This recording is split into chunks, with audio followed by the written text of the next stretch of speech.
अस्सलाम वालेकुम दोस्तों, ये देखें, ये जीवन गार्लिक और इसके जो पत्ते हैं ना, ये ऊपर से पीले हो रहे हैं।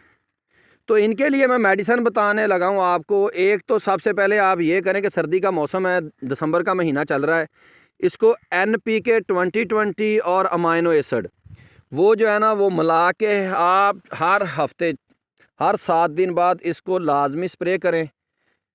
और उसके बाद इसको आपने एक नडीवो नाम के स्प्रे आती है, नडीवो नाम की, वो कर दें, या हैंडलैंड मल्टी एक आती है, वो कर दें।